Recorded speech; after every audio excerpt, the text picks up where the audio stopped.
तो हम लोग जो है electric charge and field chapter शुरू किए थे, ठीक है। तो उसी का पार्ट 2 आज हम लेके आए हैं। देखो इलेक्ट्रिक फील्ड होता क्या है। तो ये होता है the reason surrounding a charge in which its electrical effect can be observe is called electric field of the charge, ठीक है। मतलब एक ऐसा क्षेत्र चार्ज के चारों ओर जहाँ पर उसका इलेक्ट्रिकल इफेक्ट देखा जा सकता है, उसी को हम लोग इलेक्ट्रिक फील्ड कहते हैं, ठीक है। अब देखो electric field due to a point charge, एक पॉइंट चार्ज के कारण जो इलेक्ट्रिक फील्ड उत्पन्न होता है वो ये होता है E is equal to 1/4πε0 Q by R square. ये Q क्या है? पॉइंट चार्ज है, ठीक है। अगर Q इज पॉजिटिव, अगर Q मतलब चार्ज अगर पॉजिटिव है तो E is directed away from Q, मतलब Q से दूर जाएगा। मान के चलो इस तरह से बताता हूँ। तो मतलब ये मान के चलो ये एक चार्ज है Q charge, positive Q charge. तो इसका जो इलेक्ट्रिक फील्ड का डायरेक्शन होगा इससे बाहर तरफ जाएगा, इस तरह से, समझे? ये इस तरह से, इस चार्ज से इस तरह से।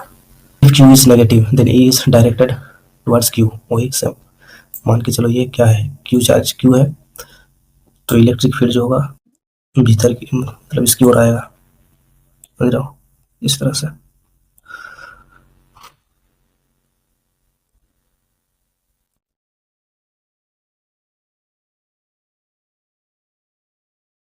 अब यहाँ पर देखो electric field of ring of charge.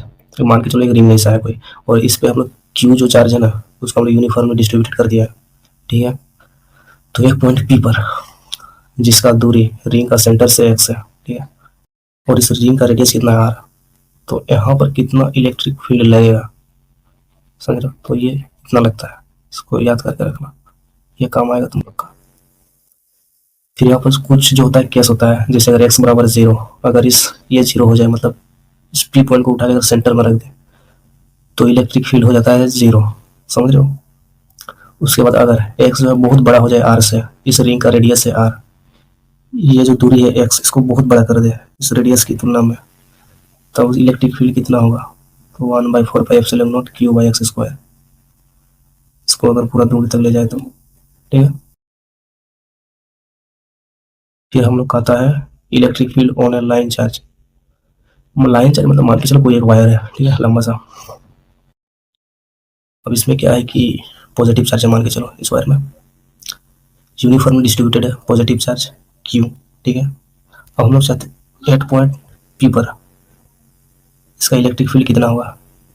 ये यहाँ से यहाँ इसका दूरी r, इस पॉइंट से मान के चलो इसको हमने कोई एक सेंटर मान लिया x। तो यहाँ पर इसका जो होता है इलेक्ट्रिक फील्ड P पॉइंट पे वो Q by 4πε0 into x root over x square plus I square, ठीक है। इस लाइन चार्ज डिस्ट्रीब्यूशन में आता है लेमडा फैक्टर।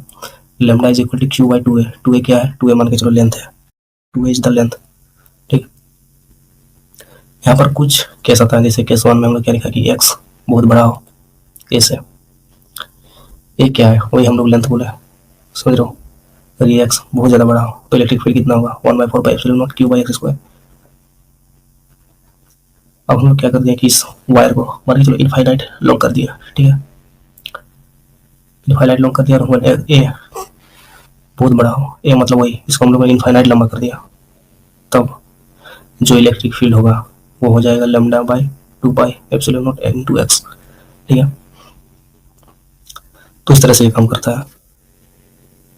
फिर यहाँ पर क्या बोल रहा है? The magnitude of the electric field depends on the distance of point P from the line of charge.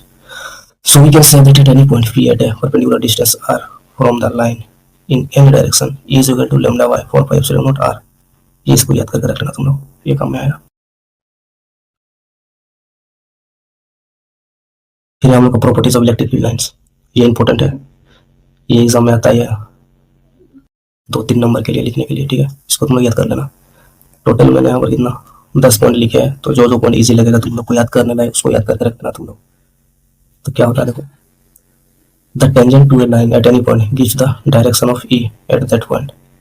मतलब वही अगर इलेक्ट्रिक फील्ड लाइन है उसका अगर किसी पॉइंट को पकड़ के हम लोग टेंजेंट खींच दें तो वो इलेक्ट्रिक फील्ड का डायरेक्शन बताता है, ठीक है।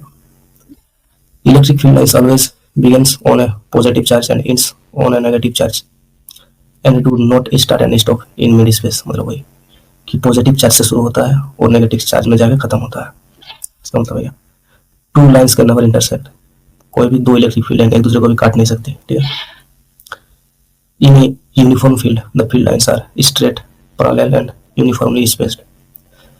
जो हम लोग का इलेक्ट्रिक फील्ड लाइन होता है वो स्ट्रेट होती है और एक दूसरे के पैरेलल होती है और एक दूसरे से सेम डिस्टेंस मेंटेन करके रखती है, ठीक है। इलेक्ट्रिक फील्ड लाइंस के नेवर फॉर्म है क्लोज लूप। हाँ, इलेक्ट्रिक फील्ड लाइन जो होता है एक लूप नहीं बनाती है, क्लोज लूप, समझ रहे हो। फिर क्या है कि electric field lines always flow from higher potential to lower potential. वही अगर हम जो बोले कि पॉजिटिव इनसे नेगेटिव इन की ओर जाती है, मतलब पॉजिटिव से नेगेटिव की ओर जाती है, मतलब higher potential to lower potential move करती है ये लोग। Electric field lines give us indication of the equipotential surface. इसको हम लोग बाद में डिस्कस करेंगे, इक्विपोटेंशियल सरफेस क्या होता है क्या नहीं होता है। तो इक्विपोटेंशियल सरफेस का जो होता है इंडिकेशन देता है इलेक्ट्रिक फील्ड लाइंस, इसको याद रखना। फिर क्या होता है कि in a region where there is no electric field lines are absent, मतलब ऐसा एक क्षेत्र जहाँ पर इलेक्ट्रिक फील्ड नहीं है तो वहाँ पर क्या होगा, इलेक्ट्रिक फील्ड लाइंस भी एब्सेंट होती है, नहीं होती है।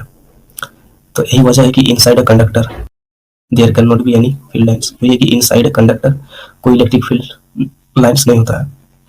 Electric field lines end or start normally from the surface of a conductor, कि कंडक्टर का सरफेस पे ही इलेक्ट्रिक फील्ड लाइन शुरू होती है, वहाँ से खत्म होती है और भीतर में इलेक्ट्रिक फील्ड लाइंस नहीं होता है। The number of lines living a positive charge or entering a negative charge is proportional to the magnitude of the charge। समझ रहे हो?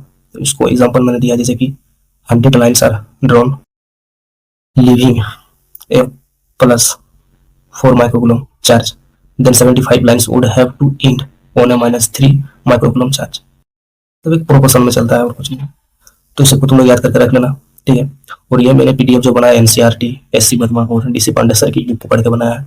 तो ये सारा बेस्ट नोट है, इसका मैं तुम लोग को पीडीएफ भी दे दूंगा जिसका तुम लोग प्रिंट आउट करा के पढ़ सकते हो और एग्जाम में लिख सकते हो अच्छे से, ठीक है। तो नेक्स्ट वीडियो के लिए बने रहना, आज इतना ही करते हैं, ठीक है। चलो।